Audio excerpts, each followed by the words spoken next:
Welcome everyone to the regular Finance Committee. This is our first committee meeting that we are going to be, Zooming live, or we're live streaming, and that hopefully everybody can hear us. Hopefully the sound is good.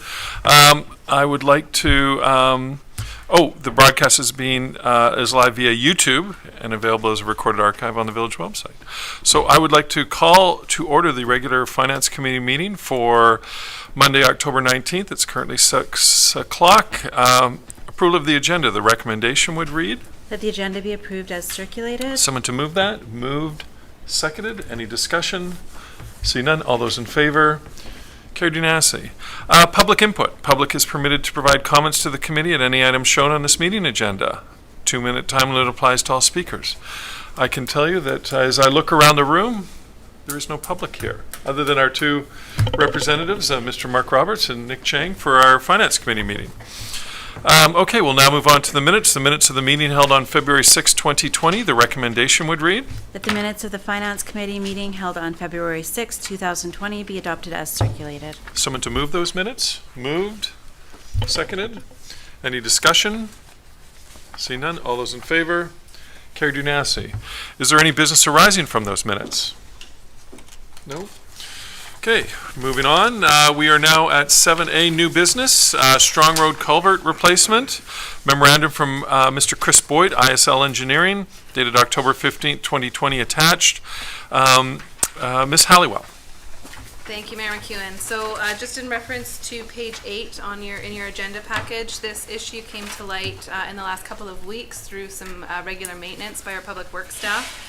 And it looks as though there's a significant collapse on the northern portion of a culvert that's crossing Strong Road, and you can see within the report itself some photographs of the culvert and some of the pavement that's starting to slough off on the side that is collapsed. So Public Works, as well as our engineer Chris Boyd, is recommending that culvert do be replaced.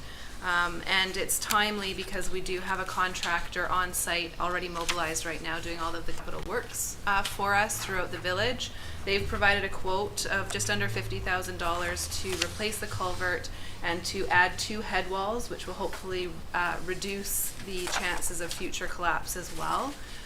So we're seeking a budget approval for $50,000 to replace that while they're up here.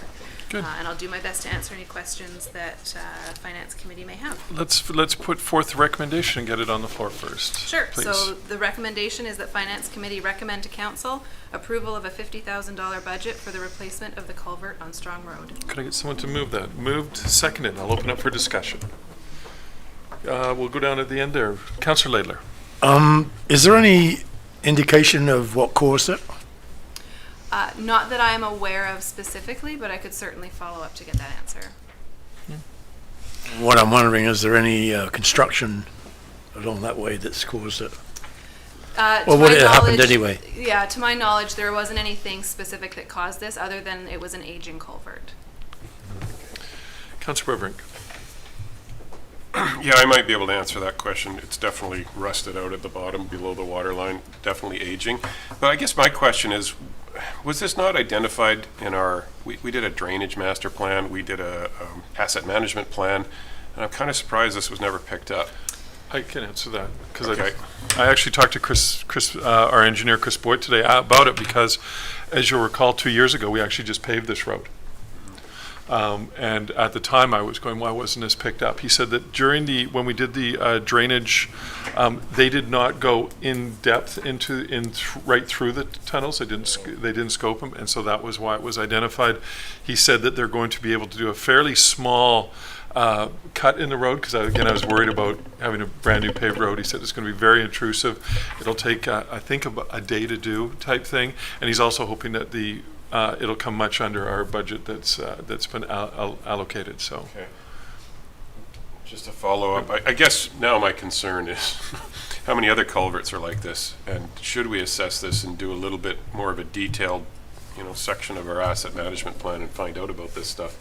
This is the stuff we hate. It's only $50,000, but it's still a surprise, right? That's my only comment.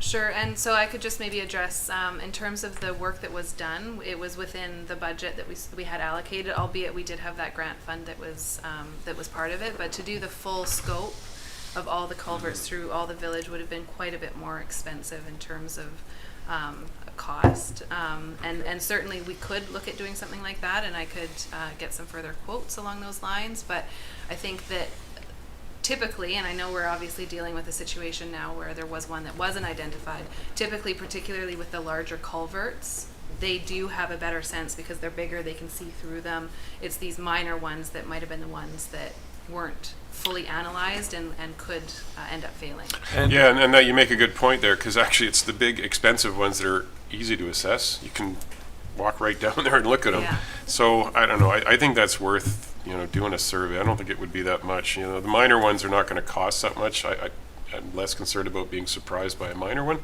but we'd like to know, maybe have a plan as to the age and lifespan of the remaining large ones. Having lived here, right by here for many years, I can tell you that if the analysis of our drainage was done at a time when the water flow was fairly significant, you would have never even seen this. That's true. It would have been all completely underwater. So I think that's the case here. I'm not too much, I know that a fairly detail was done on a lot of the culverts, so granted, this one is showing a little bit, but again, it as you can see, the water level is almost insignificant. If there was any sort of rain flow, this will fill halfway up. It is sort of significant. So, Councillor Trowbridge. Yeah, I'm just, we had the collapse on Thompson, and that was 450,000, I think, something like that.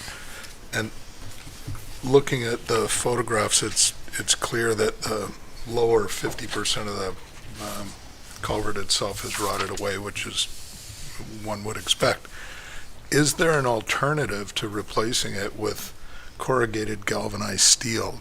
And I'm not asking for an answer right this moment, but is there something that's less corrosion resistant, or more corrosion resistant rather, and will have a longer life underground when buried and still structurally strong?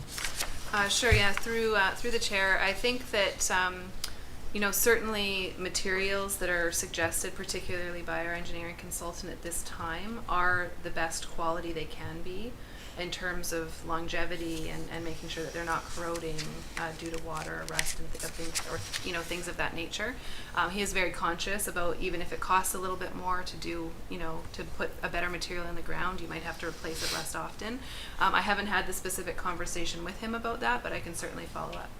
Yeah, if we could, because I think when you have one that's this magnitude, I mean, $50,000 is a lot of money, but that's relatively small for opening a road, putting in a pipe, so to speak.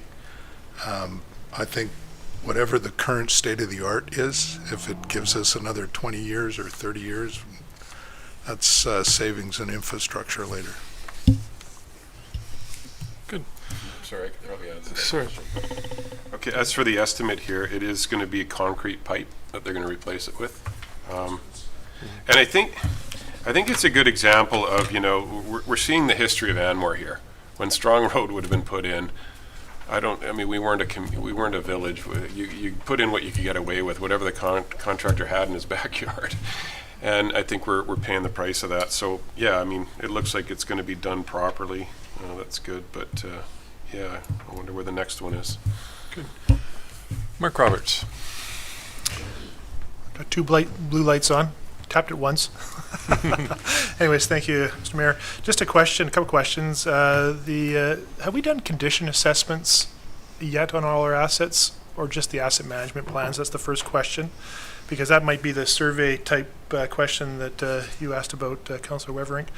Yeah. The second piece is, the question I have is, could we just do an assessment roadworks being done, prior to the pavement being done, do an assessment of any culverts underneath, and that might be a way to assess it going forward from this point. So just those two questions, if you don't mind. Thank you, through the chair. So in terms of the condition assessments, we have not done all assets that the village owns. We have done a pavement condition analysis that was done back in 2015, and this stormwater master plan that was referred to was a condition assessment, but it wasn't the full scoping. So again, they were sort of looking at the sides where they could without cammering every single culvert that we have. So that's the extent of the condition assessments that we've had done to date. Go ahead. Yep. So is there anything in the plan then to do the condition assessments on those remaining assets? And then does it make sense to you that we would do an assessment pre-roadworks as well? Sorry, yes, for your second question. The first round, yes, it would absolutely make sense to do those assessments before we are doing the capital works. And I will follow up with our engineer to ensure that that is happening while he's reviewing the different areas of pavement. In terms of the future condition assessments, there wasn't anything specifically planned outside of our stormwater assets and our roads, because our water system is considered relatively new. So we're certainly monitoring as things need to be repaired and fixed. And I do know that our engineer is also working on a 10-year capital plan where he will be considering some replacements. But as part of that at this time, there is no plan to do a full condition assessment of all the assets that we have. Good. Good. Mr. Roberts. Thank you. So I would suggest that doing full condition assessments of all of our assets should be somewhere in the plan, the financial plan coming up that I think council will be looking at in the next 6 months or so. So maybe just a suggestion for further thought at a later date. Yep. To be put into the budget planning process. Absolutely. I think. Yeah, when this arose, we now have some clarity that it wasn't as detailed as we had thought it had been. But certainly, again, like I said, I know in this particular case, it would have been very difficult to do at the time when they did the full analysis. So it's not like I don't think we're going to have that many surprises. I just think that it would be a little bit more peace of mind, making sure that everything is a bit more detailed. And that may be something that can't get done until the summer, until it's dry, until the creeks are dry. So. But anyway, seeing no more questions, I'll call the question on the recommendation. All those in favor? Carried unanimously. Thank you very much. And now we'll move on to 7B, the Anmore Community Hub funding options. A report dated October 15th, 2020 from Julie Halliwell, our Chief Administrative Officer, is attached. Before I hand it over to Julie, I just wanted to go through a few points of clarity that have come up in the social media realm. There's been some questions about the detailed design, that the comment was that $750,000 was spent on that. The correct information was it was $595,000 when the RFP was issued and awarded. The road alignment is not included currently in the design of the village hub, and that current information we have projected at $388,000, and that includes some work along Sunnyside Road as well as a realignment, which we've taken off. And then the final comment was about the Spirit Park enhancements. There was a comment, an assertion made that was $1.3 million. That's actually incorrect. The correct information is $292,000, and we separated it because the current CERIP grant opportunity avails 100% funding from the province of BC. So we're going to be applying for this. We're going to be requesting support to submit an application for up to $450,000, which would also include new playground infrastructure, as opposed to the original project that reallocated existing equipment, and that. So I just wanted to the other thing I wanted to just offer some correct information that the cost of construction, we've done is it a Class C? Analysis? At this point, we have done a Class C. We've done a Class C analysis because we wanted to make sure that the numbers were fairly accurate. Has come in at approximately $6.85 million, not the 13 to 14 that it seemed to be growing at weekly in the community. The budget has been approved at $8 million with approximately 15% of a contingency. As we move through the design phase, the contingency amount may be able to be reduced once the unknowns are determined and addressed. So those are a couple things that I just wanted to kind of offer for some clarity in regards to that before we get into the financing of the community hub funding options. And then I do have a little bit of history once we get into the debate. I was lucky enough to find in my records the Anmore Village Hall feasibility study of 2014, which shows some very interesting numbers and very interesting sizes as well. So, and I can also Add to that the community hall that was proposed back, I think, 14 years ago as well for the sizing. So looking forward to having a wholesome debate. I'll now move it over to Ms. Halliwell. Thank you, Mayor McEwen. So I'll just highlight a few elements from the report that starts on page 13 of the agenda package. So as Finance Committee may recall, in July of last year, Nancy Gomerich, who is on the line with us today, our finance consultant, had provided a report for various financing options for the Village Hall. And there were 3 options presented. One of them was to essentially use all of the village's reserves to pay for the Village Hall, which at that point had been estimated again in the sort of $6 to $10 million range. The second option was to borrow for all of the funds that were required, and the third and the recommended option was a bit of a combination of both. So those options were presented, and it was at that time that Council directed staff to move forward with the RFP. They set the budget for the detailed design at $750,000, and we did issue the RFP, evaluated the proponents, and awarded the contract in the end for $595,000 to JDA in late 2019. We've been working on the detailed design since then, and we are now at a point where on September 1st, Council agreed to a budget of $8 million for the project, which included approximately 15% of contingency. And so what's coming forward now is a request to talk about how specifically we're going to fund that $8 million, which is the budget that has been set.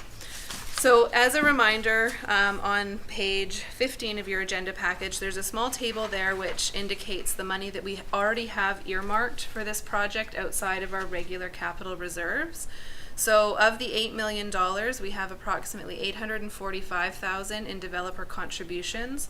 This does include the most recent community amenity contribution from the rezoning, the first infill rezoning, which was $150,000. We also have some provincial grants. One was the Green Gym grant that has been approved to be reallocated to this project. That's just shy of $95,000. And we also received $30,000 from the provincial government as well. So that leaves just over $7 million in additional funds that will be required. So as Council may also recall, in September, you authorized staff to submit an application to the Investing in Canada Infrastructure Program, and we applied for our Anmore Community Hub project in an amount of $2.5 million. Those grant announcements at this time are not planned to be made before the fall of 2021. So we're expecting about a year before we hear whether or not we've been successful in that grant application. One of the things I do need to highlight is that the federal government, it's a federal and provincial partnership for this grant funding, and the federal rules outline that the only eligible costs for the community hall for the grant amounts, the $2.5 million, those monies can't be spent before the award is made. So essentially we would need to make sure that we were spending everything except for the $2.5 million before the grant announcements are made for that particular program. So if we were successful then for that grant amount, then we would be looking at a shortfall that would be funded again between borrowing and our own capital reserves. So I'll just quickly go over our borrowing options. So when the report was first presented last summer, our revenues were based on our 2018 revenues, and we were able to borrow approximately $3.5 million without going to the electorate, so without having to go and get approval from the electorate to borrow that money. So there's a certain portion, it's 5% of a municipality's sustainable revenues, that you can borrow for financing without having to get essentially the electorate's approval. So at this point, using the 2019 figures, that number has gone up to about $4.1 million. So we could borrow up to $4.1 million. So if you look on page 17 of the report, there's a table that outlines the total project costs, assuming that we do get the grant funding for $2.5 million. We apply the developer contribution and applied grants at just under $1 million. and looking at borrowing $4 million leaves just over $530,000 that would have to be funded from reserves. Sorry. So, really, this information is here for council or for finance committee, sorry, to have a bit of a discussion about how much of that recommended share between reserves and borrowing you'd like to consider for the $7 million that needs to be funded. And again, we'd be looking at, making a decision about assuming whether or not the grant funds do come in or not, which is why I've got within the recommendation a bit of a range for council to consider. So at minimum, 1.5 million would be taken from reserves, including those developer contributions, up to 4 million if we didn't get the grant funding through. And then also we need to consider that we are heading into the time where council has to start the process to actually do the long-term borrowing. The process essentially, and certainly we'll bring this information back more fulsomely, is that it's not the municipality itself that borrows directly from the Municipal Finance Authority. However, we need to apply through the regional district, and the regional district are the ones who essentially get the money and lend it to us, and we pay back the regional district. So I'm happy either to start off with some discussion and answer any questions, or we can start with the recommendations as has been outlined by staff, and we can go from there. Good, thank you. I'll open up to our committee. Councillor Werveling. Okay, so basically 4.1 million is the maximum the village can borrow, period. Without having to go to the electorate for approval. Right. So the village can borrow up to 25% of its sustainable revenues. So we could have debt servicing up to $1.1 million per year. Oh, I see. Which would afford us a lot more. Right. However, the 4.1 million is the amount that the village could borrow without having to seek specific authority from the residents Right. of Anmore. And the interest on 4.1 million roughly, what did I see somewhere in the report at about 200,000 a year?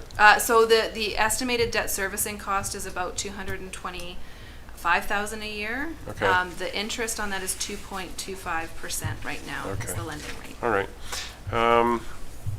Yeah, I don't know. I would like to borrow less if we could. Just, as you guys know, I'm very concerned about costs. And I think I wanted to say, to anybody who's watching the meeting, and I want to confirm that here, the 6.8 million is our budget.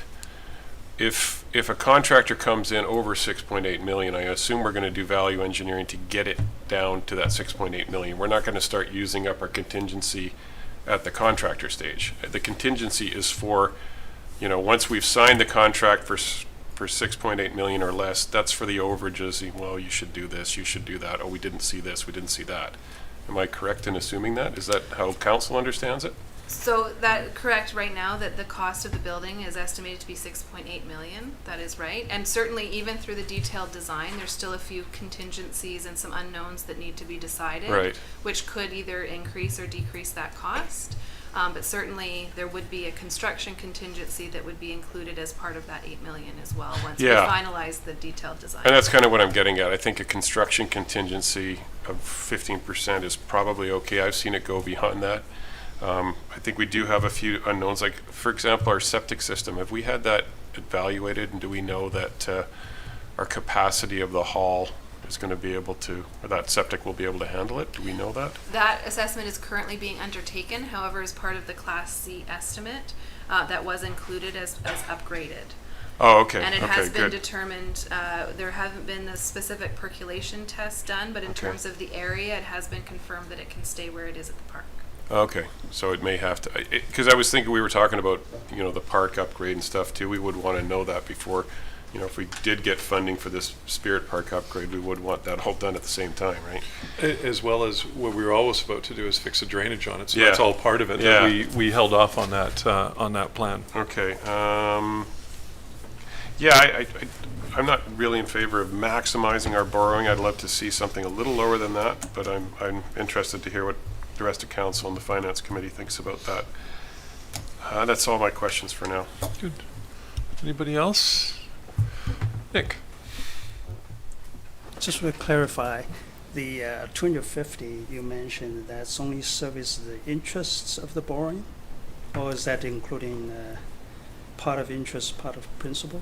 So it's a $225,000 per year that we can service, and that includes principal and interest. Okay, with that projection, how long do you think it will entirely repay the borrowing? So that's amortizing over 25 years. 25 years. Okay. Councillor Trowbridge? What's the borrowing interest rate? I'm sorry. Was that 2.25 you said? 2.25 right now, yes. Okay. And we have reserves invested currently at an average of 2.33. About that, yes. Yeah. So our cost of borrowing 4 million, round figures, would be about 90,000 a year in interest. And if we keep the money in the bank, it's paying us 93, so we're borrowing at net zero essentially. At this point in time, correct, yes. We are, the interest rate to borrow is about the same that we're earning on our investments. Right. So I haven't made up my mind about what the value is we should be borrowing or anything else, but I don't think it would be prudent to think about the cost of debt without contemplating the revenue we're earning by retaining our cushion, so to speak. I'll wait for the rest. Mr. Roberts? Thank you, Mayor McEwen. So a couple questions. So the recommendation in the report appears to be option A to me. Is that correct? That's correct, yes. So it would be a combination of both debt servicing as well as using our reserves. So could I ask then, why staff recommending option A? That's important to understand better why that was the pick of the three. So in terms of, it was for a couple of reasons. One certainly refers to Councillor Trowbridge's comments about the current cost of borrowing versus the investment interest that we're earning, but also to address some of the comments that we've heard, and also we just know in terms of the longevity of this building it's going to be serving the community for a long time, and so to borrow a portion of it for future residents to pay for was felt to be appropriate, as well as utilizing the money that had been saved up from past taxpayers as well. So a few more questions if Yeah, you don't yeah. mind. So thank you for that.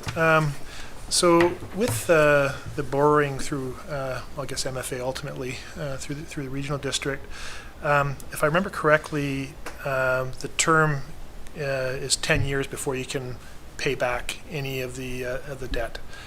If you could just confirm my understanding and recollections correct, that should we borrow the 4 million, say, from MFA, that the soonest we could actually pay any of that debt back would be in 10 years' time. That's my recollection as well, but I haven't recently confirmed that, so I will double check that still is the case for MFA rules. So that's an important point, so that if there's, and I'm 99% sure that's the case, just not absolute.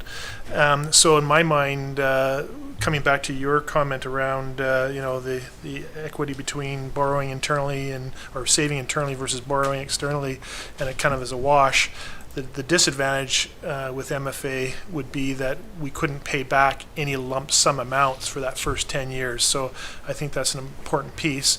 Although I know they also have this actuarial reimbursement that's complicated. And that also creates a payback to municipalities for those who have borrowed. So that piece is also an important aspect to that. I'm not sure if Ms. Gomrich might even be able to comment on that piece. I think we've talked about that before.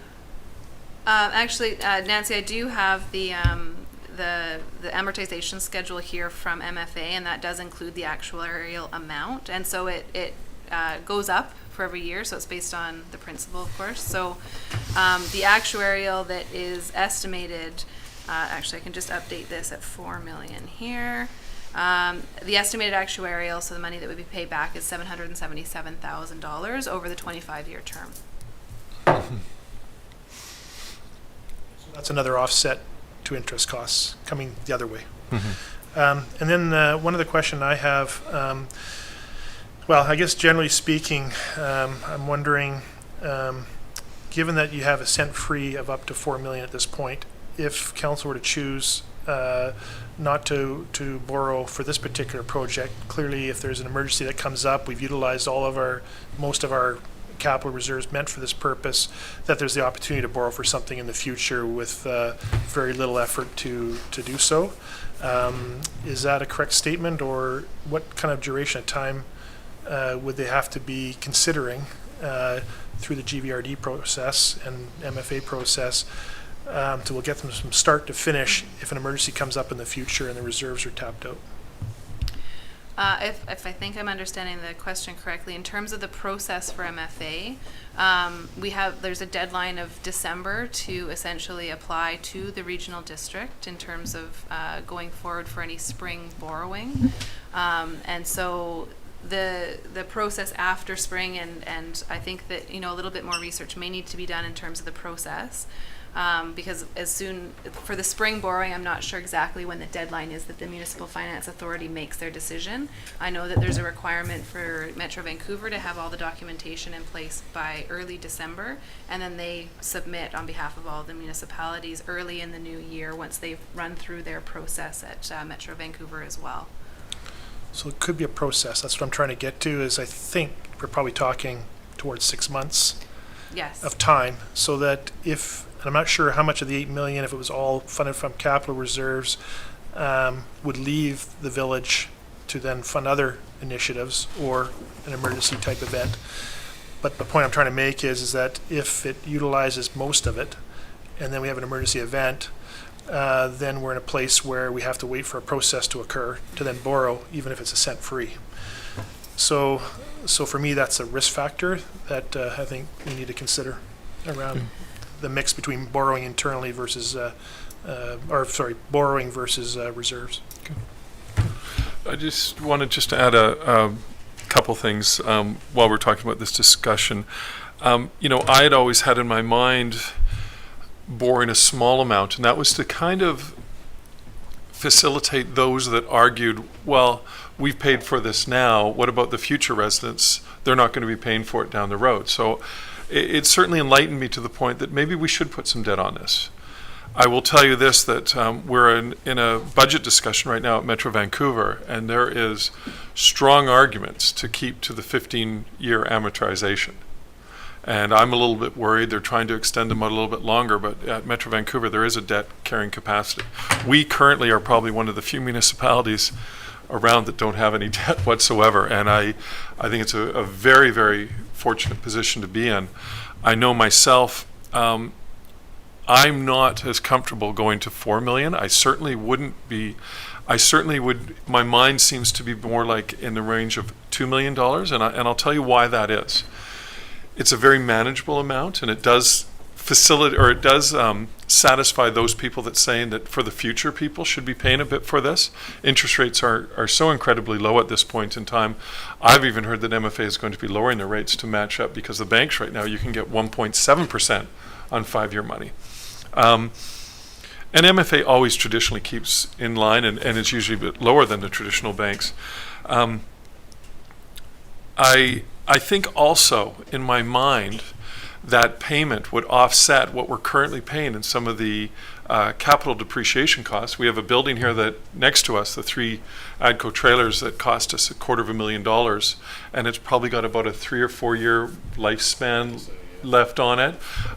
So if you factor that over the 10 years that we've had it, 10, 12 years in that, plus I look at the fact that we pay $3,000 a month rent for these 3 units, to me it would almost offset what a $2 million mortgage would be, so to speak, and it would be almost a wash in regards to what we're currently paying right now, and we really wouldn't notice it long term. I certainly would stick with a 15-year term, because I wouldn't want to burden future councils, and it would be great. And I know that in our capital plan, we actually have the amortization and replacement of the new building already built into it. So once we build this will be the first village hub center that we have built, that we've actually bought and we've paid for it, and it's actually going to be a village center. we will immediately, upon the moment that we start walking into it, start putting money away for its replacement. And that's an incredible position to be, and I think incredible financial forecasting. I wish, in Metro Vancouver, that they wish they were in that situation, because right now they're having to replace things because of different environmental constraints, and there is no money to do it. And that's that's kind of where I'm at, a bit of a hybrid in regards to the financing. I think that when, and I know I can speak for Mark Roberts, because we sat in I guess it was the old living room at the Ma Murray household, how long ago was it? 12 years ago, 14 years ago, and we started with this plan. And the plan was outlined to be two things. It was to build a village hall and to repair Sunnyside Road. And I can tell you from the emails that I'm receiving from residents, they're very, very pleased with Sunnyside Road right now. We've done a lot of work there. So the last thing is to get something that we're all going to be proud of, that's going to be able to tender to all our people here, be able to have a gathering thing. So that is kind of just where I wanted to I'll stop right there, because I've got some more analysis that I want to discuss. And Councillor Trowbridge. Yeah, I hope I didn't miss something. I didn't think you were advocating borrowing $4 million. I thought you were simply saying we could borrow $4 million. So the recommendation would be to borrow up to $4 million. So that is definitely 4.1 is our absolute maximum on the outside.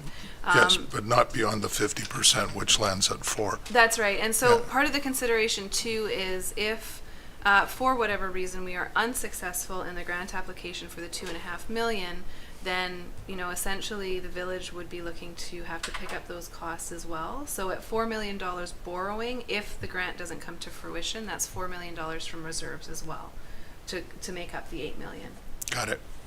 But our reserves aren't 8 million though. Our reserves are 11, aren't they? It's estimated, and this will be covered in the next agenda item, it's estimated at the end of 2020, and this is forecast right now, that our reserves will be just over 11 million, 11.6 million. Right. Okay, thank you. Councillor Weber. Yeah, I'm kind of thinking the way you're thinking, Mayor McEwen, and I know that a resident suggested that this is a new facility. Why should the people that have lived here forever pay for it? It made me think a lot too. That geez, maybe it does make a lot of sense to put some debt on this. I'm not opposed to that. I mean, I think the culvert's a perfect example of what our reserves are for. That is a rotting culvert that should be paid for now. This is something that will be used by our future residents. I mean, Anmore is a very different place now than it was 20 years ago. So that I did give that a lot of thought. And I'm kind of where Mayor McEwen is. I don't know if I'm comfortable with the $4 million. I was thinking almost borrow a third, pay for 2/3. That's just where my mind was. I'd be comfortable with that. Mr. Roberts. So on the 11.6 million in reserves, is that reserves available to build a village hall?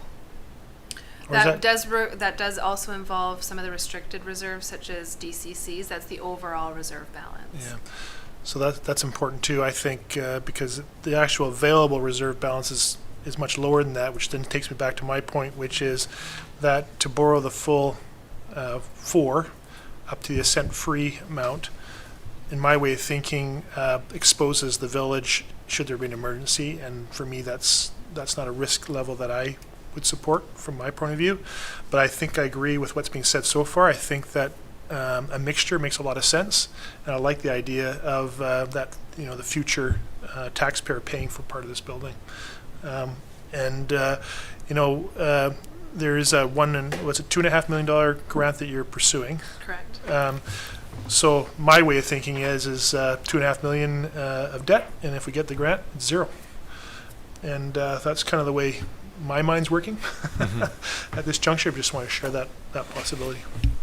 And I've started conversations regarding the the grant application with different members of government. Right now, we don't know what's going to happen to the provincial thing. And unfortunately, I was watching the news tonight, and it says we probably won't even know next Saturday. It'll probably take a few weeks with the mail-in ballots. But Nellie Shin, our local MP, has written a letter in support. I'm going to be talking to Ron McKinnon and meeting with him. And I think we have an incredible story to tell. We have a story that we've done a spreadsheet over the last 10 years over the funding that this village has received, and it's pretty much insignificant compared to, I'll use Belcare for example. They were fortunate. Their residents, they have about a quarter or a third of our residents. They've received over $6 million through the last 10 years. We've received, I think it's about $300,000. So we are due, and I've been making it the plight known to everybody that we are due. And the other thing is that there other levels of government are quite impressed at the financial position and how we got out of it, and with a lot of hard work, not just simply raising taxes, because our tax level per capita is still incredibly low, but through fiscal responsibility, proper planning. I can tell you, and I love to tout this, we're getting a bunch of road work done right now, and because we were in a financial situation to have the money in the bank, to take advantage of an opportunity when other municipalities were shutting down their public works system, we were able to get close to $2 million worth of roadworks and trail works for about $1.2 million. That to me is financial planning. Mark Roberts. So I'll have to echo that. And Yeah. for those of the public that don't know me, my background's finance, and I'm a CAO for another city in the Lower Mainland. And I'm really proud of what the Village Council's done around and our CIO here to financially plan in a prudent way. I think that it's an enviable position that the Village of Anmore is in around having achieved its annual asset contribution amount that it needs annually to then replace its assets. Very few municipalities have achieved that, and that does put us in a place where we can actually benefit by what you just said, Mr. Mayor, around those particular projects. And I would anticipate, based on everything I'm hearing as well, that the market is such that we should be getting very competitive RFP results for the Village Hall, which will allow us to then benefit the best we can financially through a competitive bid process, because the vendors are looking for work, and this is the time to in my mind, go to tender as soon as possible to construct a new Village Hall. And the last comment I'll make is that when I moved into the village 14 years ago, built my home here, my realtor advised me, careful, the finances are a bit difficult in Anmore. And I can say with my finance background that that's no longer the case. And so we're in a position now where we can be sustainable, and I think that's a very important point, where we now have a financial picture that allows us to feel good about our ability to replace our assets when they need to be replaced. And clearly for me, having us in modular buildings was a temporary measure, needed to be temporary. We need to get into a proper Village Hall that we can be proud of, that we can market as a core piece to the Village of Anmore. So I think looking back 14 years ago to now, this is a great position to be in. So thank you for this council and for the administration for getting us to this position. It's excellent. Thank you for your insight 14 years ago. I remember that night clearly. So, Councillor Cryer. Just a couple of things echoing on what you both just said. I think it's important, there's been some comments about people being concerned that with everything that's been going on with COVID and funds being available, the infrastructure program, those funds are already earmarked. They're not going to go away just because there are a lot of other needs that are going to be that need to be met because of the pandemic. So those funds are earmarked, and we do have a really good chance of getting them simply because of our past and what we haven't received and what other municipalities have received. And exactly, we need to keep Canadians working. We know from our street, getting the RFPs for the street, the street repaving, that we got some good bids. We got a lot more than we did the first go around, so the timing is right to move forward for sure. Councillor Trowbridge. Julie, can you look up your little amortization program from MFA again and just run 2 million and then 2.5 and just tell me the annual? So the annual debt servicing cost at 2.5 million is 137,000 rounded up, Yep. and 2 million is 110,000. Okay. Okay. And we have about a $36,000 savings annually when we stop renting these temp places, right? That's Ish. correct in terms of this Ish. specific. I mean, I know it's not exactly, Yes. but that is. And at 2.5 times, and about 56,000, keeping that money in the bank. So against 137,000, because I'm on the same page, Mark. The 2.5 just seems a bit poetic. It sort of comes back to the third. It is an offset to, because I think there was magic to that grant. It was the maximum recommended in order to achieve the grant, right? That's They correct. said don't apply for more than that. Correct. So incurring debt that's equal to the grant, retaining 56, but of course it'll be taxable income, so it's not quite 56, plus a savings of 36. Our debt service, round numbers, is going to be more like 80 grand a year. It's not horrible. For revenue stream as the size we have, that seems digestible. Just for clarity on that, if I could. So, Sally, there's a cost to the new building that isn't in the budget right now for maintenance as well, I would assume. So I think I read 90,000, if I remember correctly, for the new building. We have not actually undertaken an estimate for the operations and maintenance of the village hall. That's Okay. going to be coming forward as part of the 2021 budget cycle to Okay. be entered into a very small portion likely for 2022 and into 2023 and beyond. So that number has yet to be verified. All right, so what I'm trying to say is there'll be an offset cost to a bigger The building. new one's not free. Yeah, You get it. But these aren't either. That's only rent. right.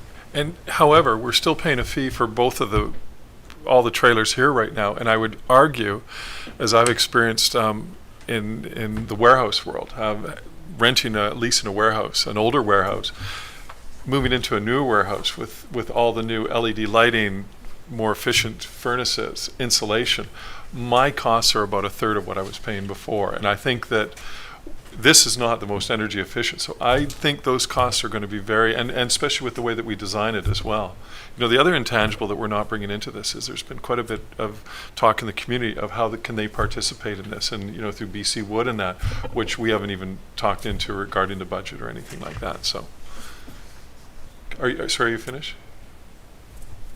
Yes, I agree. I just wanted to raise the point that there's a new building with costs that will replace the cost of this one to some extent. What that looks like, I don't know, Yeah. but it's worthy of mention. Yeah. Councillor Weberink. Yeah, just And then to echo what you just said, I mean, it's hard to calculate that at this point, because I know the engineering company that the architect's going to be using. They're very innovative. They have a lot of very innovative ideas to build very green and very energy efficient buildings. So the heating and cooling costs of a building 3 times the size of this might actually be the same, because these are terrible. Yeah. I also wanted to echo what Councillor Cryer said, because it's very true. I work in the engineering construction business, and I've spent the last 3 months writing proposals more and more competitive. The work is dwindling. Now is the time, if you have money, to spend it, because there's bargains out there. My prices have dropped for my engineering services, and I'm seeing prices drop everywhere. So this is it's not the time to hold on to your money. We do have a responsibility to keep Canada's economy going. We, as they've said, both political leaders have said, we're in kind of a wartime economy. We've never been through this, you know, and certainly someone my age has never been through this. So I think we are going to see some competitive bids.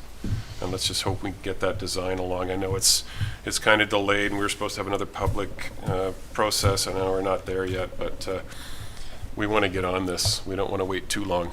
Just on that note, the public hearing proposal is in November. Yeah, we're just in the midst of sending Okay. the information out Okay, with utility perfect. bills, but we've got the open house scheduled for November 2nd. Okay. At 6 p.m. and that'll be by registration again, and information will be coming out this week on that. Okay, perfect. Councillor Laidler. No, I didn't. Okay. Councillor Trowbridge. Forgot my name. I just want to speak to Councillor Wavering's point and your point actually about more modern buildings. It's a little too soon for being published, but on the meeting that Karen and Julie and I were on as a committee, the design group, the group that is doing the mechanical design is currently trying to map out opportunities for using aircon as a simple backup. That they have coatings on windows and they have opening drafts, and we're trying very hard to moderate temperature within the building in a very ambient way, and they seem to feel that it's doable, and in fact are playing around with roof designs. You know, the original sort of shed roof structure that everybody saw. There's now a belief that because of the south facing glazing, that won't be energy efficient, and we need overhangs and shading and so on and so on. So, you know, it is, we probably spent out of our meeting, I'm going to say more than almost half of the meeting talking about the reduction of maintenance costs and energy costs, and it's absolutely top of mind in the committee right now at the design phase. And thank you for that. And I think it's important that we show leadership in this regard. You know, I really do. I think it's important that, you know, I heard a lot when we had the open house out here. There was a concern about, you know, green aspect and what level we are. So I'm really proud of the fact that we're taking all these things into consideration. And, you know, if it takes a little bit longer before we get the design, I think we want to make sure that it's right. So, hello, Mr. Robertson. The last thing I wanted to comment on is I think there should be a deliberate effort by staff council to, if there is going to be a debt component, to try to save as much up as possible over that 10-year span to be able to pay it down in the 11th year. And hopefully we have no debt if a grant materializes, if my hope for $2.5 million debt's the right one. But I really think that's an important initiative that we should try to strive for in that 10-year span, to have it paid off and off the books. The comments that I've had with the various levels of government, why I think we're going to be successful in this is the fact that we have a shovel-ready project. We have a project that both levels of government are really keen on because of the fact that it gets people working, gets what they're talking about, it strives to get the economy going, and also the fact that we don't have to hunt around for our portion of the financing. We have it. We're ready to go.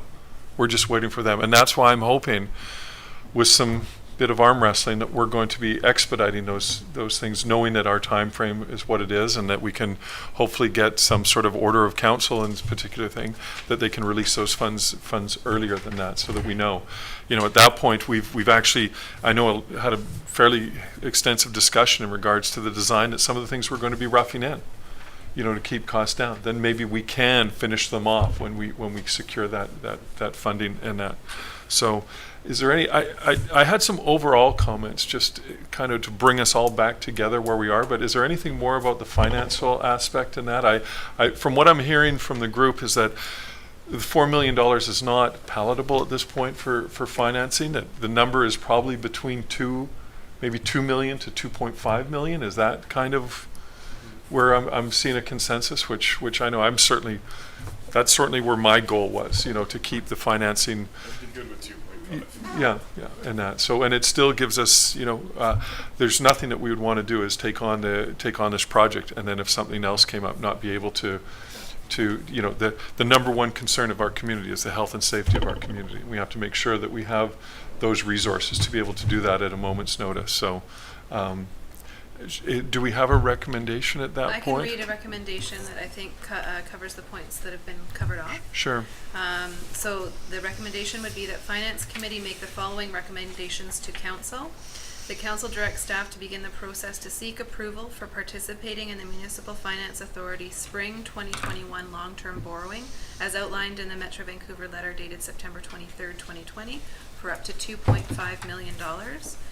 And that Council allocate a minimum of $3 million and a maximum of $5.5 million to be funded from the Capital Reserve, developer contributions, and approved grants to fund the Anmore Community Hub project.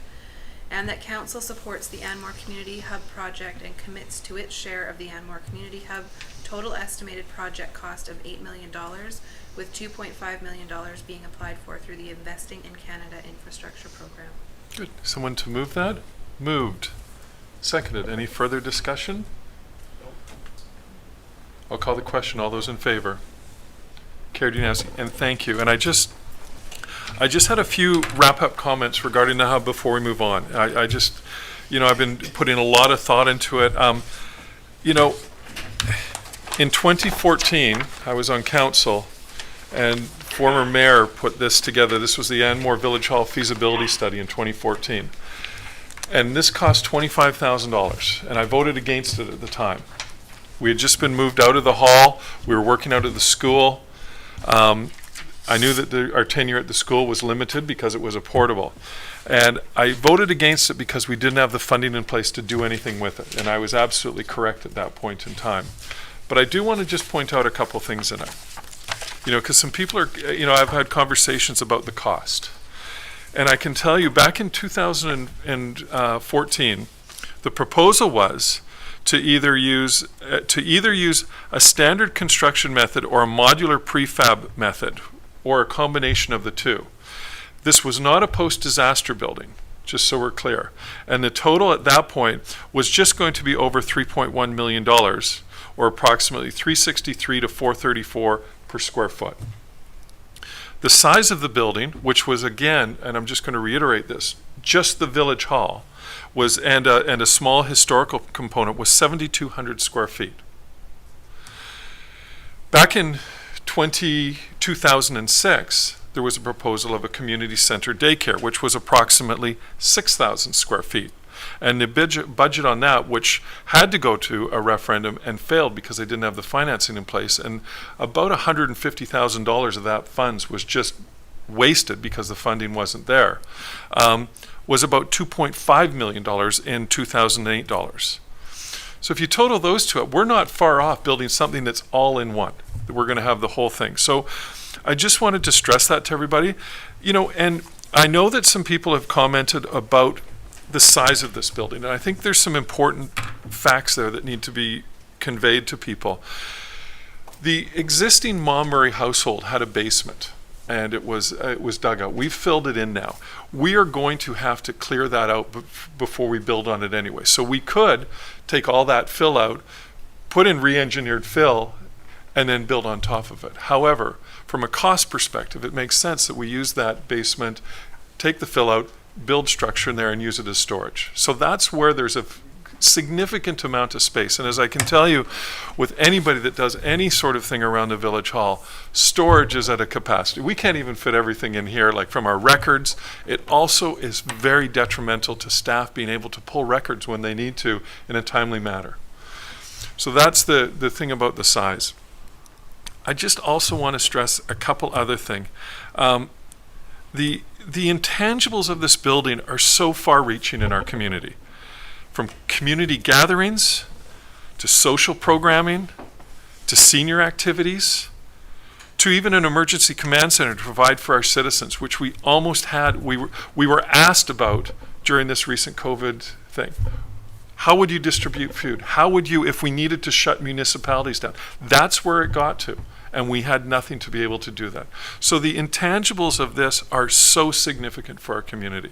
And we want to, as you know, Mr. Roberts said, there is such an intangible value that this community will benefit from this. So I just wanted sort of to stress all that and close everything up with that to where we're at here, and I'm very proud that this is moving forward, and I'm very proud of the work that all of us have done in regards to getting it here, and the fact that we have not got ahead of ourselves. We put the financing in place, we put all the bricks and mortar in place before we went to this point. So I just wanted to thank everybody, and I hope if anybody has any questions in the community, please feel free, call me, send me an email. I would rather get the reality and the real facts out there than allow folklore to kind of take hold. It was, you know, when we started on this project 6 months ago, the price of it was raising $1 million a week. It was up to $14 million. It was unbelievable. So please, get informed. Never feel bad about reaching out to me or calling me or sending me an email. I love talking to people and answering any questions that we have. So thank you for my little blurb. Councillor Weber, sorry. I wanted to address one of the comments, and I did hear this a couple of times during the open house, and that's well, it's going to be a big facility and you guys are going to rent it out and there's going to be noise. One thing that's always bothered me about living up here, and I love Anmore, I love it the way it is, I accept it the way it is, but that we drive to Port Moody for absolutely everything. If your daughter or your son wants to get married and you want to rent a facility, you have to go to Port Moody and rent Old Orchard Hall and bother the neighbors in Port Moody. I think it's time that we have our own place. I would like to have a memorial for a friend or a family member in Anmore in a nice place in Spirit Park. I think it's going to be amazing.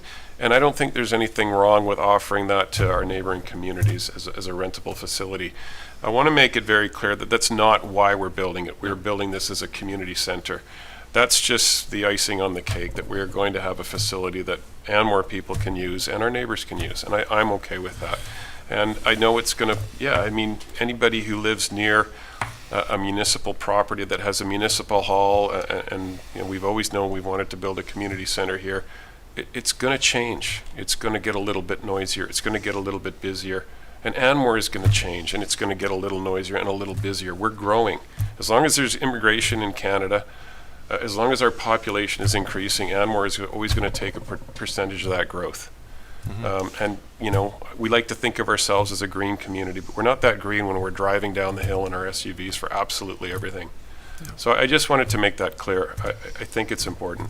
And I think it's a really good point, Councillor Weber, in the fact that I hope all those that have listened here, nowhere in here have we based this premise on revenue generated from rentals. Nowhere in here. We don't need the rental aspect of it. Will it happen? Most likely, maybe there'll be day yoga classes or whatever that we're going to be able to offer, and the scouting as well, community and that. So, and I do think there is an onus on the residents that live nearby and the council of the time when it's built. If there are problems arise, come to your council meeting. Let's discuss them. There are ways around it. I have friends of mine that live right near Old Orchard, and they don't have a problem with it. It shuts down at 11 o'clock. They're very diligent about it. But, we do need to have a place that we can celebrate our own, events and family things within the community. And that will be the priority, that this is a community-based facility. And I to some that haven't lived here a long time, there was a time where we were actually billed extra for using the facilities of Port Moody because we didn't have anything to offer back. We certainly don't want to get there. So anyway, I just want to wrap up. Thank you, everybody, again. So we'll move on to 7C, and that's the third quarter 2020 financial forecast, a report dated October 15th from Nancy Gomrick. NG Consulting is attached. Thank you. So as I mentioned earlier, we've got Ms. Gomrich on the phone with us right now, and so I will turn it over to her to walk through the report on the forecast for 2020. Thank you, Julie, and thank you, Mayor McEwen, and hi, Council, and I apologize for the kids screaming and dog barking earlier that disrupted your meeting. It seems to always happen. So the purpose of the third quarter 2020 financial forecast is to just provide you with a forecast of actual revenues and expenses for the fiscal year and your year-end financial position, as well as provide an explanation for any material variances. So you had budgeted for a surplus of about $1.365 million, and this report forecasts a surplus coming in at about $1.35 million. So you're essentially on budget. The forecast suggests a very small shortfall in the budget surplus of about $15,000. If you break that down by fund, you actually are going to be over budget in the solid waste fund by about $22,000, over budget in the water fund by about $75,000, and under budget in your general fund by about $82,000. So if you add those all up, that's your short, over budget or negative variance of $15,000. So in terms of the explanations, there's of course a lot of them if you were to look at each one of the line item projections for the various revenues and expenses. But to sum it up, in the solid waste fund, you're in essence going to be over budget is due to higher costs for waste collection in the organics waste area, probably due to more people being home and looking after their yards during the COVID crisis. In the water fund, the over budget amount is due to the water revenue budget being set too high, net of related lower water purchase costs. That probably stems from an accounting error that occurred in the year-end financial statements in 2018, that by the time it was picked up in 2019, your budget for 2020 was well on its way. So it'll be in the next budget cycle you'll see that corrected. In the general fund, there's a whole list of different offsetting revenues and expenses. I have detailed the larger ones in attachment A to the report. Perhaps the most notable is a reduction in the MRN or your TransLink annual operating grant. You are expecting to get about $248,000, which is typically what you get in any year for your operating grant, and that is going to come in at about $36,000, which, as I understand, was just confirmed earlier this month. So that's a substantial reduction. You had planned to use of that $248,000 that entire grant in 2020, plus about $100,000 that you had in your MRN reserve, which is in essence the balance of unspent grant monies you'd received to date. So a portion of that was to be used for capital works, and I think you called that your 2020 capital works or your TransLink program, which you expect to substantially complete by the end of the year. So that shortfall in capital will be covered off by your capital asset reserve. And then in the operating side, you were looking at spending just short of $200,000, and you'll have about a $60,000 shortfall there that will be covered off, in essence, in other savings within your operating budget. So either higher revenues in a variety of areas or lower expenses.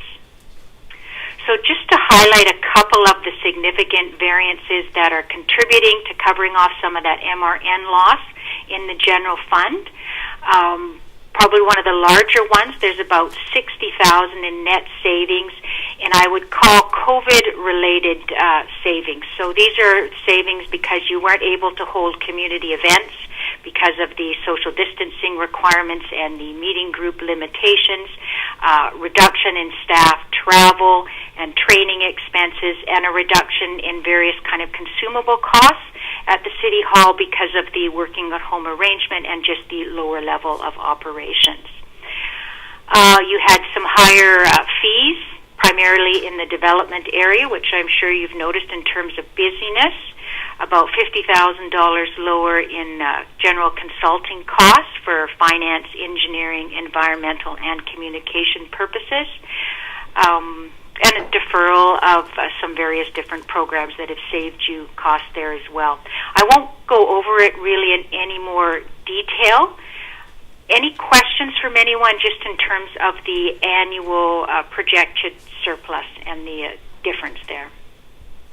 Any questions? No, Nancy, continue on. Good. Oh, okay, well, that's great. So in terms of forecasting your year-end financial position, you will have, if you look at the table near the end of the report, unappropriated surplus, you'll have about $1.6 million, about $7.6 million in reserves, and then you have other available resources, which are your development cost charges, the unspent grant funds that Ms. Halloway had referred to earlier, and the community amenity contributions. So if you add up what is essentially your available cash resources, it's about $11.6 million. So those are monies that you have available essentially as cash. The other balance you have in your year-end financial position, of course, is the balance on the books for your investment in your tangible capital assets, and that'll be just short of $60 million. So I think that was all I was going to say. I would also just refer you to attachment B to the report, where we have listed the budgeted capital projects and the forecasted actual year-end spending for each one of those projects, as well as some general comments on the actual funding. I just wanted to, Nancy, if you could just, one of the questions that came up earlier, of the 11.6 in reserves, how much of that is secured reserves regarding regarding the parks and that? So I don't think it's that significant. I think. No, I think of that 7.6, I'm kind of just speculating. You had almost $6 million in the capital asset reserve. Let me just open my file here really quickly. Yeah, at the end of 2019, your general capital asset reserve was $5.5 million, and you're contributing into that, taking some out, but contributing in. So I would say you're probably at least $6 million in your general capital reserve at the end of 2020. Okay. Mr. Roberts? Yeah, that's where my mind was going too. So I'm looking at that table on page 37 of the agenda package and trying to follow along that 11.6 million that was referred to earlier and how much that truly is available. So if I understood you correctly, $6 million of the 11.6 million is available?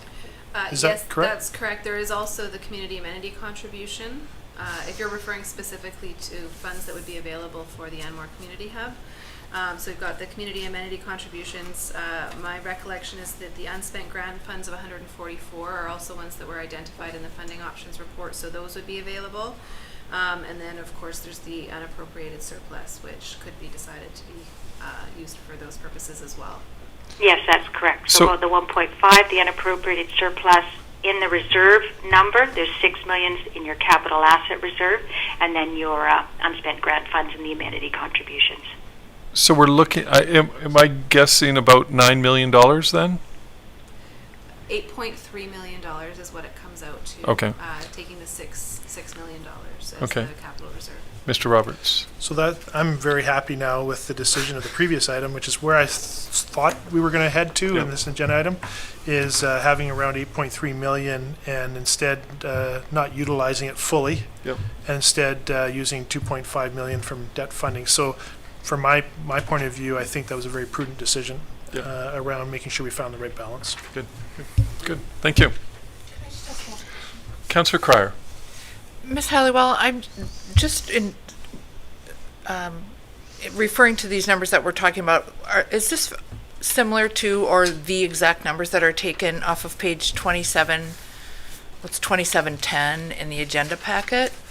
I believe those would have been reported on last summer. Okay. So they're not the same numbers because But they're forecasted for this year. Okay. But it's the same sort of idea in terms of the breakdown. And also goes through 2019 all the way to 2024. Yes, those So, are but those would based be on the budget. 4 accounts that those come out of. Okay, Correct. Yeah. thanks. Good. Nick? Question for that 11.6 million. I know this was revenue available in total pot. What type of a year, I remember a few years back, council made a decision to put some of the reserve into investment field. And I was wondering what portion of that money in investment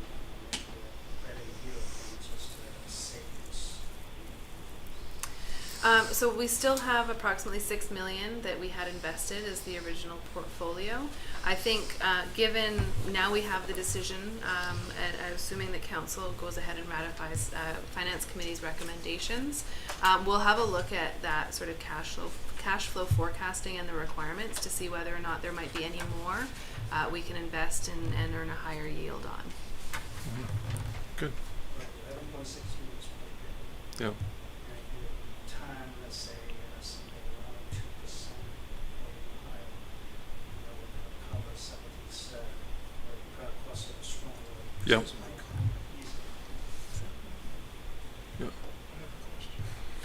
Councillor Weberink. I have a question. If we have money invested at a certain interest rate in a reserve that's committed, say, for the water system, does the interest have to go back into that reserve? Because does that interest go into general revenue, or can we decide where that interest goes? I believe that it can be decided where the interest goes. It should be. Yeah. Yeah, and Nancy, I don't know if you want to jump in on that particular. Yeah, I didn't quite hear the question, but I'm suspecting in any interest that's earned on the statutory reserves must go to that reserve and be used for the purposes of that reserve as laid out either in the community charter or the bylaw under which it was established. Your bylaws are quite broad, so certainly the capital asset reserve, pretty much anything of a capital nature it can be used on, and you even have a operating component in there. So I don't think you'd have any problems using it for any reasonable and legal purpose. Right. And we did change the bylaw. We had a whole bunch of reserves, a whole bunch of different things. We've made that more efficient. That was about a year ago, I believe. It was in the minutes. Okay, that answers my question. Thanks. Good. Any other questions? No? Nancy, is that all you have for us then? Yeah, pretty much. It looks pretty good. Good. Good. Well, thank you. I know you work with a lot of different municipalities, so that's encouraging to hear those words from you. You're welcome. Thank you very much. Okay. Do we have a motion here, or just a report, receipt? Correct, yes, it's just to receive Yep. the report. For Move receipt. Moved. Seconded. Any further discussion? See none. All those in favor? Carried unanimously. Well, then, our time here has come to an end. Move to adjourn. Move second. All those in favor? Carried unanimously. Thank you, everybody, for staying tuned and for a very productive and exciting meeting. Thank you.